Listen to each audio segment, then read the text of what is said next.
অনেকেই মনে মনে এগুলো সহ্য করতে পারতেছে না, কিন্তু বিষয়টাকে মেনে নিতে হচ্ছে। আর এই মেনে নেওয়াটা কষ্টকর, কারণ এখানে টাকা পয়সার ইস্যুটা জড়িত।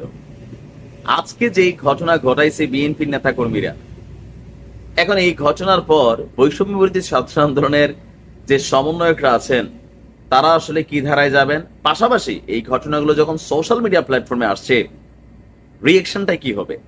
তবে এই জায়গায়, আজকের যে জায়গায়, সেখানে বৈষম্য বিরোধী আন্দোলনের ছাত্রদের অবস্থান ছিল শতভাগ সঠিক, কিন্তু এর বাইরেও বিভিন্ন জায়গায় আবার ছোটখাটো ঝামেলা কিন্তু কথিত সমন্বয়করা পাকায়, মানে এরা কেন্দ্রীয় কমিটির কোনো সমন্বয়ক না, বাট এলাকা ভিত্তিক ভাবে অনেকেই একটু এলাকায় নিজের পজিশন তৈরির জন্য পলিটিক্যাল দলগুলোর সাথে পাঙ্গা নিচ্ছে। এর মধ্যে এখন মাঠে কে আছে?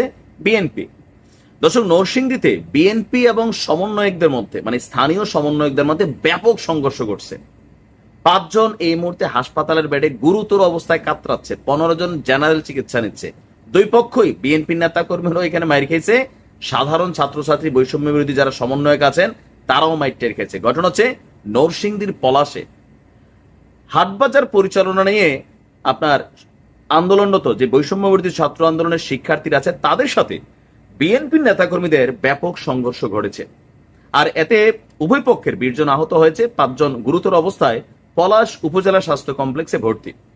আপনার 10 সেপ্টেম্বর রাতে উপজেলার চরসিন্দুর বাজারে এই ঘটনা ঘটেছে।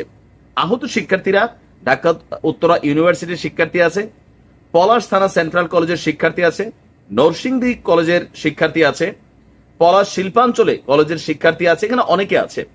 পুলিশ এবং এলাকাবাসীর বক্তব্য, গত কয়েকদিন ধরে স্থানীয় চরসিন্দুর বাজারে কলার এবং পশুর হাট পরিচালনা নিয়ে এখানে দ্বন্দ্বটা পাকাইছে। বিএনপি নেতাকর্মীরা চাচ্ছে বাজারটাকে কন্ট্রোল করবে, চান্দা টান্দা নিবে, এর বিভিন্ন জায়গায় নিচ্ছে। এটা প্র্যাকটিক্যাল অবস্থা। আওয়ামী লীগ নাই, বিএনপি নিচ্ছে, আবার বিএনপির দুই গ্রুপও মারামারি কইরা 15 জন 20 জন আহত আরেক জায়গায় এই অটো স্ট্যান্ড দখল নিয়া। কারণ ওই যে 5%, আমি বারবারই বলি, যে যত কথাই বলেন, এই 5% কন্ট্রোল করতে হবে বিএনপিকে, তারেক জেরে শেষ করে ফেলতেছে এরা। আচ্ছা, ঘটনা শুনেন। এলাকাবাসীর বক্তব্য যে চরসিন্দুর বাজারের কলার এবং পশুর হাটে এখানে বিএনপির নেতা কর্মীরা চাঁদা তোলার চেষ্টা করতেছিল। এখন এই অভিযোগ যখন বৈষম্য বিরোধী ছাত্র আন্দোলনের শিক্ষার্থীদের কাছে গিয়েছে, তখন তারা সেইখানে গিয়ে অবস্থান নেয়। আর এই বাজার নিয়ে গেল কয়েকদিন যাবৎ শিক্ষার্থীদের সাথে ইউনিয়নের বিএনপির নেতা কর্মীদের বিরোধ চলছিল। এরই জের ধরে গত পরশুদিন সাপ্তাহিক হাট চলাকালীন বাজারে শিক্ষার্থীরা অবস্থান নিয়েছিল, যেন কোনো চাঁদা সেখানে নেওয়ার সুযোগ না থাকে। পরে সন্ধ্যার পর বিএনপির শতাধিক নেতাকর্মীরা সেখানে অবস্থান নিয়েছে, আর এতে সংঘর্ষ বাধে, দুপক্ষের 20 জন আহত। ঢাকা উত্তরা কলেজের ইউনিভার্সিটির শিক্ষার্থী বলছে, বিএনপির কিছু নেতাকর্মীরা অবৈধভাবে হাট বাজারে চাঁদা তুলতেন, আর আমরা চাঁদা তুলতে বাধা দেই, ফলে বাজারটি চাঁদাবাজ মুক্ত হয়। মঙ্গলবার সাপ্তাহিক হাট চলাকালীন চাঁদা তুলতে না পারায় রাত 8টার দিকে বিএনপির শতাধিক নেতাকর্মী লাঠি সুটা নিয়ে আমাদের উপর হামলা চালায়, এতে আমরা আহত হয়েছি।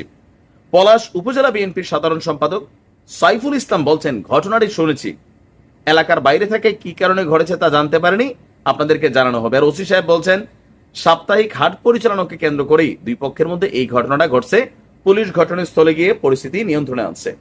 এখন এই নিউজগুলো যখন গণমাধ্যমে আসে, যে নমুনা গেল আগামী কয়েকদিনের মধ্যে বা কয়েক মাসের মধ্যে আওয়ামী লীগেরই ফিরে আসতে হবে। কেন? বিএনপি দীর্ঘ 16 বছর ক্ষমতায় নাই, এখন নিজেরাই বিভিন্ন জায়গায় মারামারিতে, মামলা হামলায় জড়িত হয়ে গেছে।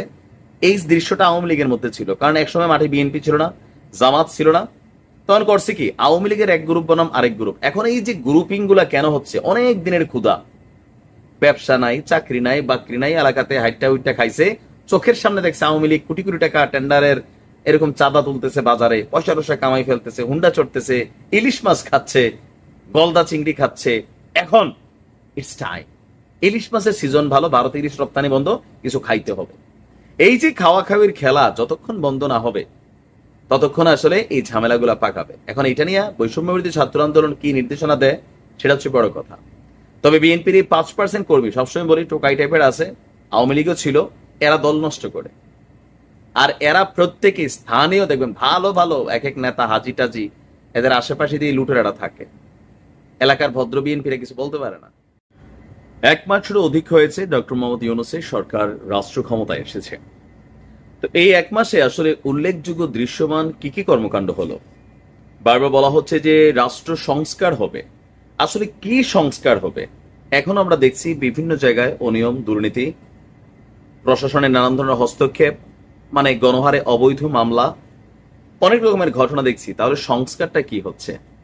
গতকালকে জাতির উদ্দেশ্যে ডক্টর ইউনূস সাহেব যে ভাষণ দিয়েছেন, সেখানে তিনি খুবই গুরুত্বপূর্ণ একটা অংশ সামনে এনেছেন।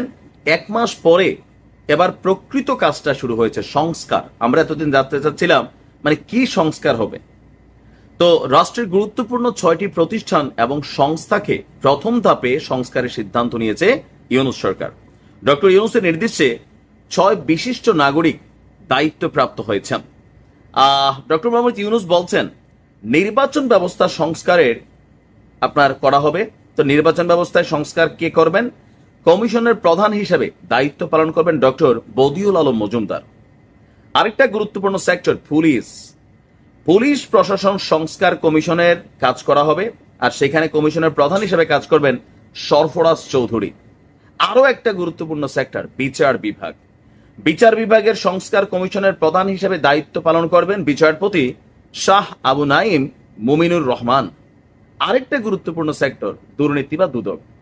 দুর্নীতি দমন সংস্থার কমিশনের প্রধান হিসেবে দায়িত্ব পালন করবেন ডক্টর ইফতেখারুজ্জামান।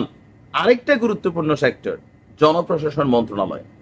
জনপ্রশাসন সংস্কারের কমিশনের যিনি প্রধান হিসেবে দায়িত্ব পালন করবেন আব্দুল মুঈদ চৌধুরী। আরেকটা গুরুত্বপূর্ণ সংস্কার সংবিধান। দিন শেষে সংবিধান সংস্কার হতে যাচ্ছে, আর সংবিধান সংস্কার কমিশনের প্রধান হিসেবে দায়িত্ব পালন করবেন ডক্টর শাহদিন মালিক, এবং হয়তো তাদের সাথে আরো টিম আছে। তো ইউনূস বলছেন আমরা যেহেতু জনগণের ভোটাধিকার এবং জনগণের মালিকানায় বিশ্বাস করি, সেহেতু নির্বাচন ব্যবস্থার উন্নয়নে আমাদের সংস্কার ভাবনায় গুরুত্ব পেয়েছে। নির্বাচনের নামে সংখ্যাগরিষ্ঠতার একাধিপত্য, দুঃশাসন, মানুষের উপর চাপিয়ে দেওয়া বা এর মাধ্যমে এক ব্যক্তি বা পরিবার বা কোনো গোষ্ঠীর কাছে সকল ক্ষমতা কুক্ষিগত রাখা কোনো ক্রমেই গ্রহণযোগ্য নয়।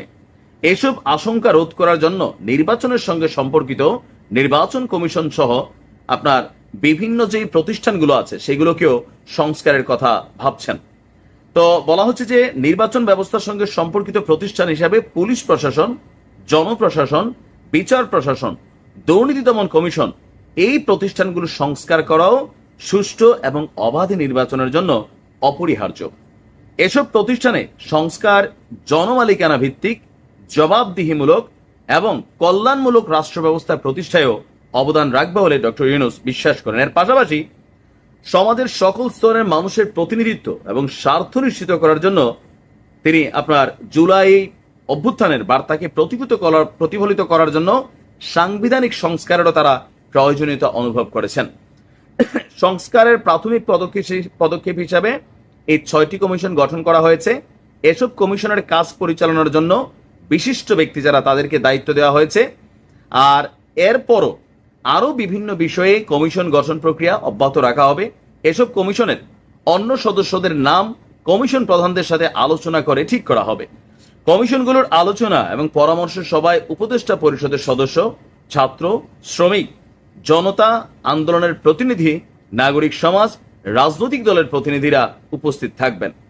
পূর্ণাঙ্গভাবে গঠিত হওয়ার পর কমিশন আনুষ্ঠানিকভাবে তার কাজ শুরু করবে এবং 1 অক্টোবর থেকেই শুরু হতে যাচ্ছে এই সংস্কার প্রক্রিয়ার প্রথম যে মূল কাজটা। তা আমরাও চাই এই সেক্টরগুলো ক্লিয়ার হোক, ভালো মানুষ এই জায়গাগুলোতে দায়িত্ব পালন করুক।